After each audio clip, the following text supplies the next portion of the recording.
Earlier this year, Yuval Noah Harari, who you might have heard of as the best-selling author of the book *Sapiens: A History of Humankind*, observed that when it comes to climate change, we seem to have gone straight from denial to despair.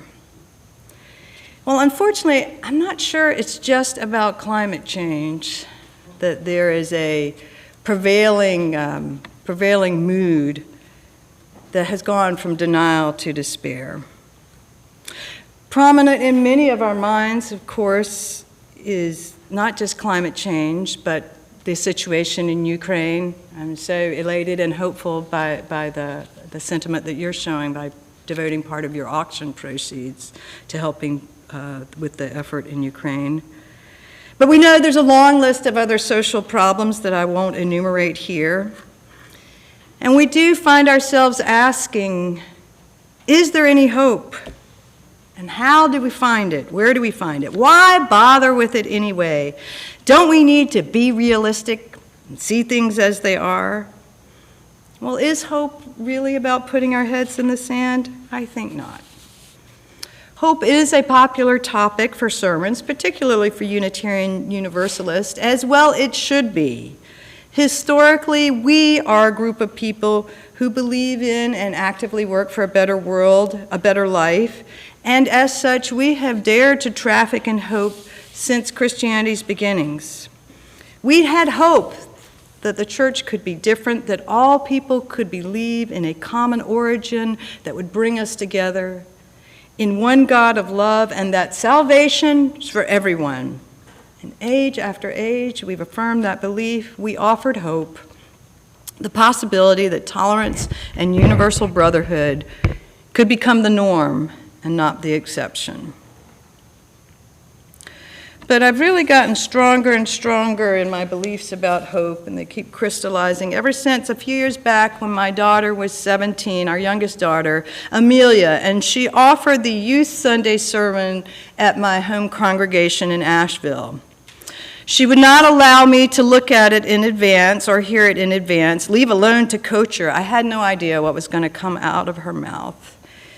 Well, it was surprisingly wise to me, because one of the things in her powerful message to her elders in the congregation was, she said, if you are not careful, you are going to raise a hopeless generation.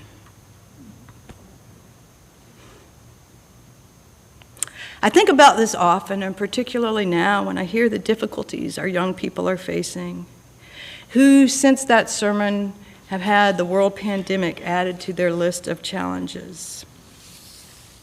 And I worry about this specifically because I was one of those people, as a climate change activist, was one of those people who sought to bludgeon unbelievers with ever-growing piles of data and predictions of dire consequences should we not repent our carbon-spewing ways. I was personally, and my husband, Michael, is out there, I was personally trained by Al Gore to spread the gospel of inconvenient truths, and between 2007 and 2017, I gave dozens of presentations using his slides as part of the Climate Reality Project. Maybe some of you have done the same or similar. And it's good work. I'm not ashamed of that. I mean, the fact that an overwhelming majority of Americans are now finally concerned about climate change, I think, is a measure of success. We are brave, committed people, and yet, has there been overshoot? Earlier, I started with this phrase from Yuval Noah Harari. The title of his article in which he said that about the denial to despair is called "The Surprisingly Low Price Tag for Preventing Climate Disaster." A fuller quote is, "A few years ago, it was common to hear people deny climate change, downplay the enormousness of the threat, or argue that it is far too soon to worry about it. And now many people say it's too late. The apocalypse is coming and there is nothing we can do to prevent it. Despair is as dangerous as denial, and it is equally false." In the article, which I do recommend to you, he presents compelling economic evidence about the investment and the great returns on that investment that will come from addressing climate change in a full way. But if you look for comments on this article, you'll find a fair amount, actually quite a deep amount of critique. In fact, he was pilloried by those who lean more toward the apocalypse is coming talk. "How dare he speak so glibly," they intoned. "Doesn't he know the apocalypse is coming and there's nothing we can do to prevent it? Shame." Well, Harari is no slouch. And I would ask of his critics, do they really know the future? Just like the man and the farmer and his horse. Good? Bad? Who knows? Now, granted, I don't think climate change is so good, but in reality, which of us can really predict the future? And since we can't predict the future, can we not make space for hope? As I said, though, hope is kind of countercultural these days. I'm not quite sure why that's the case. I do think it has something to do with social media and what sells, what catches our attendance, our attention. I also think it has something to do with confirmation bias, that we have a belief, and then we can really only pay attention to the evidence that fits in with our pre-existing beliefs. Once you have such a belief, mere evidence is not going to be persuasive. I'll return to that in a moment. But at its best, religion, and our religion, one of the best, if not the best, at its best, good religion preaches hope, not because it is about some feeble-minded head in the sand thing, but because hope is a winning strategy. Now, among its many functional purposes, religion offers these multiple pathways for hope. The Buddhists might say that by living in the present, in this present moment, we can have hope, because suffering comes from our projections about the future. People of the Abrahamic faith might say that, well, all hope comes from God, in whom everything is possible. We can be hopeful because God can heal, create miracles, and having hope offers motivation for adherence to the faith. Some may even find hope in a life eternal, which has always kind of frightened me, but that's another sermon. That's one of my other 3 sermons. But why do we have hope in today's Unitarian Universalists? Julie Merrick is a member of the Magic Valley. Don't you love that name? The Magic Valley UU Fellowship in Idaho. It's a real place, apparently. I've never been there. Has said that hope whispers that there is love and light and possibility present in this moment and calls our attention there. Well, this is one of the ways that hope changes. Hope changes the world by changing where we put our attention. A colleague of mine works in suicide prevention, and she speaks of how a simple intervention can support a people's change a change in their trajectory. When a client comes in saying, "I don't want to live anymore," her organization works with them to rephrase it to, "I don't want to live like this anymore." Did you catch it? That simple addition of 2 words, that making room for possibility, that life could be different. And this is the power of hope, the power of just a possibility that something could be different, and the probability that something is possible that will be greater than 0. Great, Sally Beth, you say, that works well for people personally, but come on, what does that really have to do with the big issue we're talking about here, climate change? Well, it's like this. Me and so many others did a great job convincing people of the risk of global warming. But that overshoot, I think, happened, leaving people feeling doomed and hopeless.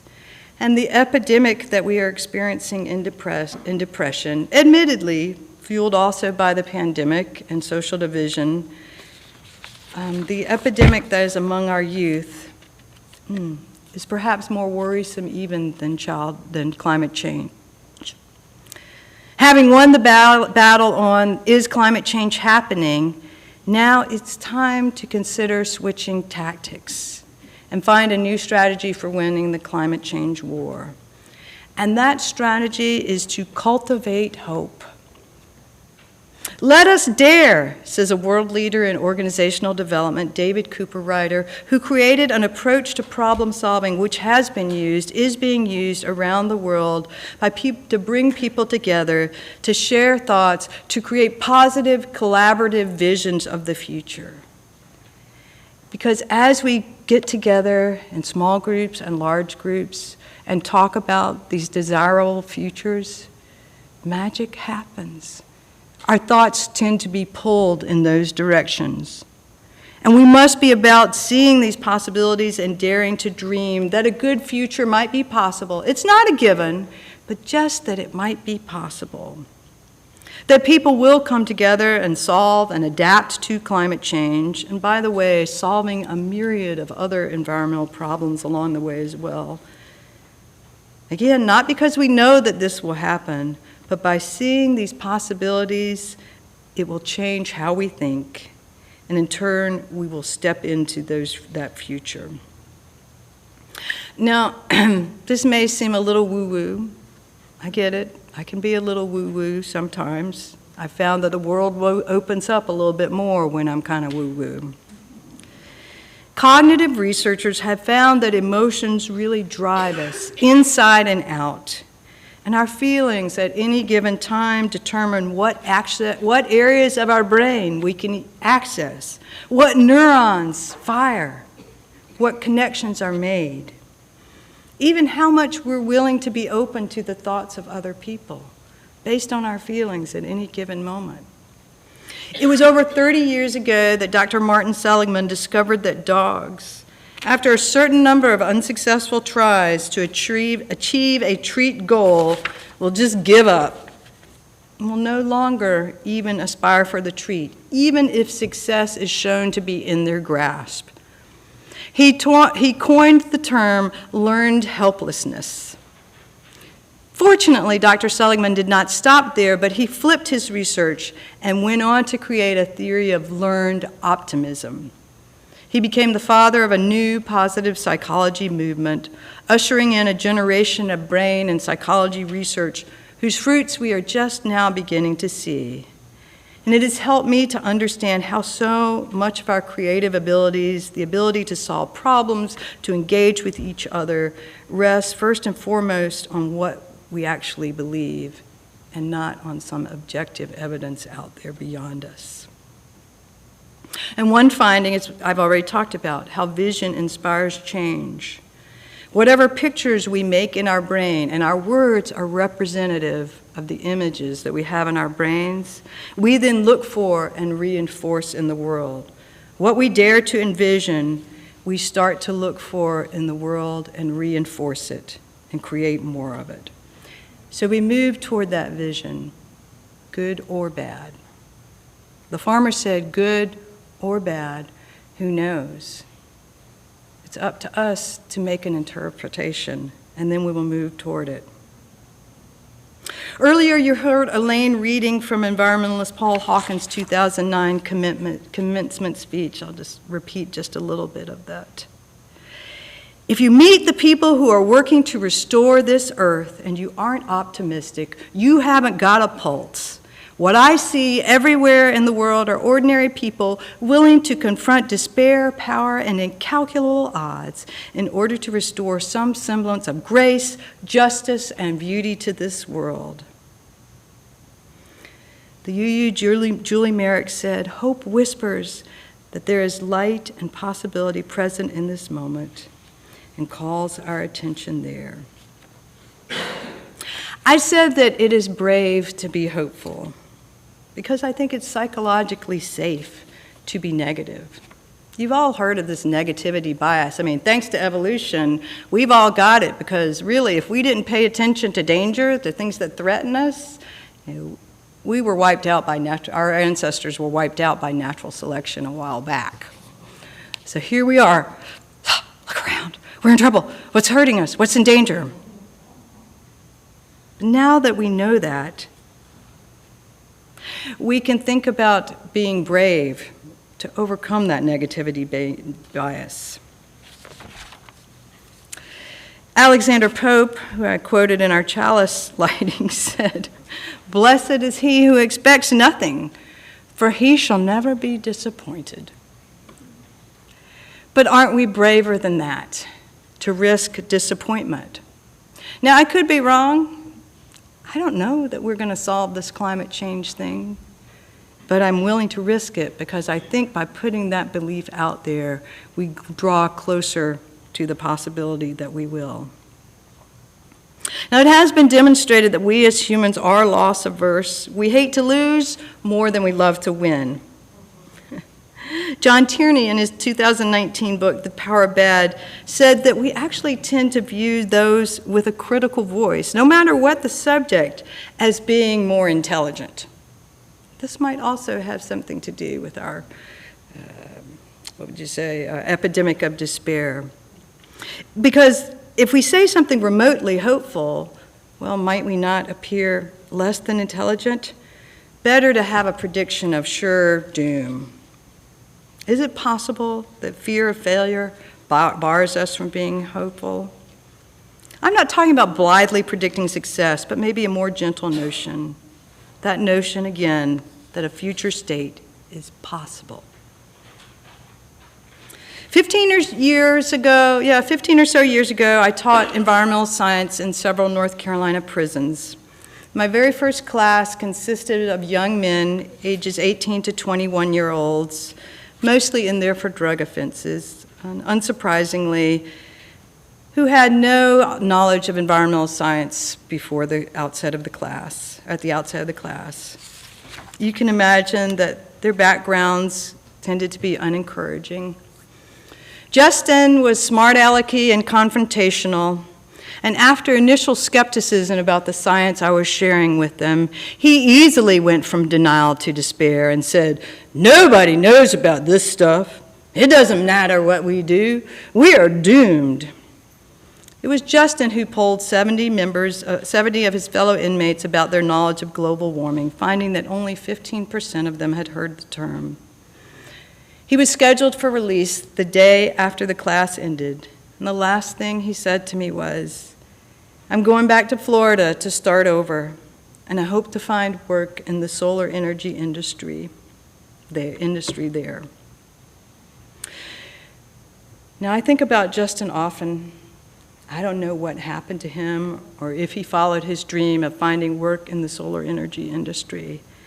However, what I do know is that that industry, since that time, which was, I believe, 2006 and today, has grown far beyond what anybody could have ever predicted. And not just beyond, but beyond by over 100 times where the experts predicted we might be by now. So I'm kind of bullish on the idea that Justin did find work in the solar energy field. And I also believe that that industry was not launched by people who thought that they did not have a possibility of success. And just like Paul Hawkins said, right now around the globe, there are people working in every walk of life, in every industry, who believe in a possibility of their own corner of success in bringing hope to the planet, in adapting to and working to quell climate change, to create a climate stable enough to allow success for humans and all life on Earth to continue to flourish. So practicing hope is not about so we can sleep at night, so we can have less stress, or even say to ourselves, well, I'm fighting the good fight. All of those are good things, and they would be collateral benefits. But we need to practice hope to find the energy, creativity, collaborative drive, and possibility to get up and do what needs to be done. Our Unitarian Universalist forebears had real hope the church could be reformed and that the dire poverty and social ills of 19th century America could be bettered. More recently, UU saw that civil rights could be broadened to include everyone. And great progress has been made and continues to be made. It is the best of our tradition to deepen our practice of hope, not because of the evidence that we see outside, because our minds are biased about what we take in, but because inside we know that we can be source for so many others to join us in possibility thinking and creating the vision, creating the future that works for all, creating that flourishing climate. Let us dare then, no matter what the odds. We're not so good at knowing the real odds anyway, it turns out. Let us dare and commit and recommit to this great work. There's a former National Geographic photographer, his name is Dewitt Jones, and he offers us this assignment. Go out, find and photograph what's right with the world, he says. And by celebrating what's right with the world, we find the energy to fix what's wrong. My friends, hope is a verb, a practice, far from being fuzzy and feel good, that really makes a difference. Your hope is infectious, but so is your despair. It sells on social media, it sells in person, and we as faithful people have it in our power to put a stop to it. May it be so.